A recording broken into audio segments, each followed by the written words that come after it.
KPMS Perumbavoor union വാർഷിക സമ്മേളനം ശനിയാഴ്ച നടക്കും. പെരുമ്പാവൂർ SN ഹാളിലാണ് പരിപാടികൾ. ഭാരവാഹികൾ വാർത്താ സമ്മേളനത്തിൽ അറിയിച്ചതാണ് ഇക്കാര്യം. മാർച്ച് 15 മുതൽ 17 വരെ എറണാകുളത്ത് നടക്കുന്ന സമ്മേളനത്തോടനുബന്ധിച്ച് അഭിപ്രായ രൂപീകരണവും പ്രതിനിധികളെ തിരഞ്ഞെടുക്കലുമാണ് സമ്മേളനത്തിന്റെ ലക്ഷ്യം. രാവിലെ 10-ന് union vice president PV Subramanian പതാക ഉയർത്തും.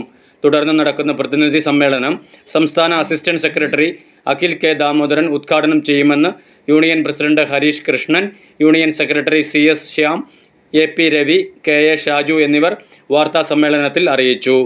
വൈകിട്ട് 4:30-നാണ് ഭാരവാഹി തിരഞ്ഞെടുപ്പ്. KK Aneesh, PV Vijesh, Jisha Dileep, AT Jithin, AK Sunil തുടങ്ങിയവർ പങ്കെടുക്കും.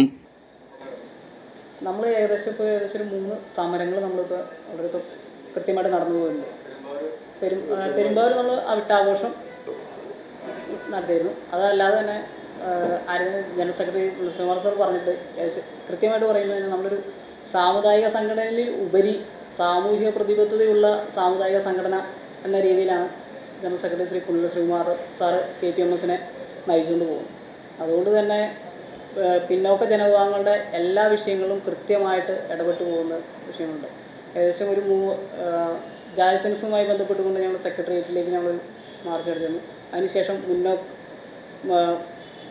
മേൽത്തട്ട് പരിധിയും ഉപവർഗീകരണമായ ഒരു സുപ്രീം കോടതി വിധി വന്നിരുന്നു. അത് ഈ പറഞ്ഞ നമ്മളെ പോലെയുള്ള പിന്നോക്ക ജനങ്ങൾക്കെതിരെ വരുന്നൊരു നിയമമായതുകൊണ്ട് തന്നെ അതിനെതിരെ ഞങ്ങൾ സമരം നടത്തിയിരുന്നു. അതിനുശേഷം ഏറ്റവും അവസാനം ശബരിമല വിഷയവുമായി ബന്ധപ്പെട്ടുകൊണ്ട് ക്ഷേത്ര സന്നിധികളിൽ ജനാധിപത്യവൽക്കരിക്കണം എന്നുള്ളൊരു വിഷയവുമായി ബന്ധപ്പെട്ടുകൊണ്ട് ഞങ്ങൾ ദേവസ്വം ബോർഡിൻ്റെ ആസ്ഥാനത്തേക്ക് നമ്മൾ നവംബർ മാസം 1-ാം തീയതി മാർച്ച് നടത്തിയിരുന്നു. News desk, media city, Perumbavoor.